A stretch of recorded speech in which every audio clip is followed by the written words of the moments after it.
We started sponsoring a child about 30, 31 years ago when we got married, and it was lovely as the kids grew up that we were able to send Christmas cards or letters to our sponsored child and explain to the children, that there's a big world out there.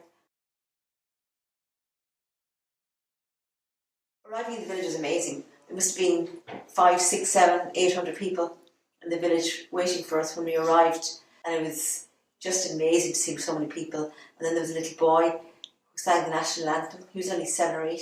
He was absolutely adorable.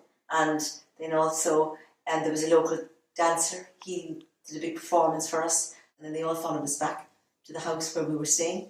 So we had this house, and there must have been 200 people around the house for most of the evening.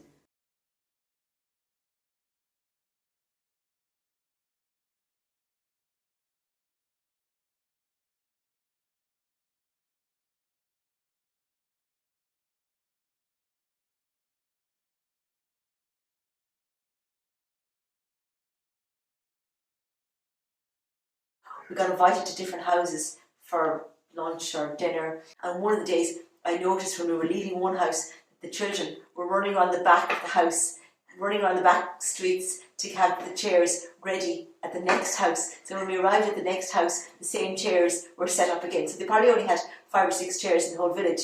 So that was really, this shows you how poor the village people are, really. The other thing that struck us in the village was a lot of kids, an awful lot of kids running around. No toys at all. Trish had brought a load of tennis balls. Stuff that you can stuff down the bottom of a rucksack. Hopefully the children are still playing them, But it was really, really lovely to see. ActionAid have made such a difference to the village. Like the women's group, the farmers group, the children's group. They've contributed so much. The women's group in particular was fantastic in that they were trying to get the women to work with the community to stop child marriage. I mean, a child getting married at 12 or 13, finishing school and living an adult life, they want to stop that.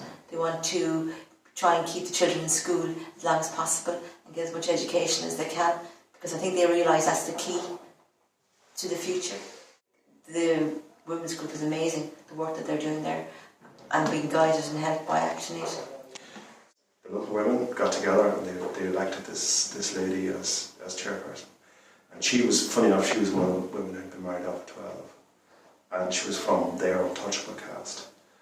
But she got interested in politics, and she ended up Minister of the Government, which was just an amazing story. Now, she still lives in the village. We met her. She is an absolutely astoundingly strong woman when you meet her now. And she's so vocal about what she's passionate about. And she's such a strong, passionate lady. It's just a pleasure to meet her. It's really lift you. So the other impressive piece was the children's club.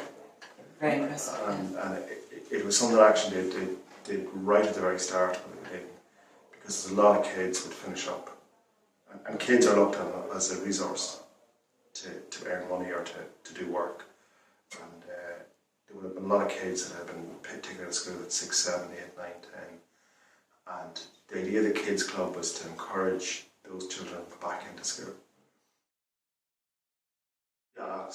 When we were there, when we were with the women's group or with the children's group, we asked them what was the most pressing needs that they had. And they all have slightly different things. So for the women's group, it was definitely the childcare. Big problem they have at the moment, because it's so close to the Indian border, there's a huge problem with young girls being kidnapped and sex trafficked. The school that's in the village is good to 14 or 15, and then they need to go to the nearby, the next biggest village that's close. That's about 5 or 6 miles away, and they do the last 3 years there. So the parents won't send the girls because they're afraid that something will happen to them going to and from the village every day. So what they wanted to do was to build extra classrooms in the school to cater for the girls and bring them to the 18. So the two kind of core projects that we're going to fundraise for in the village. The sad thing I think about Nepal is they know there's something better out there and they're trying to achieve that. You know, maybe it's different to maybe 50, 60 years ago in Ireland. People wouldn't have known there was another world out there, whereas now they know there's a better world out there. And in fairness, the children are trying to work hard to get to that world, aren't they? And get the advantages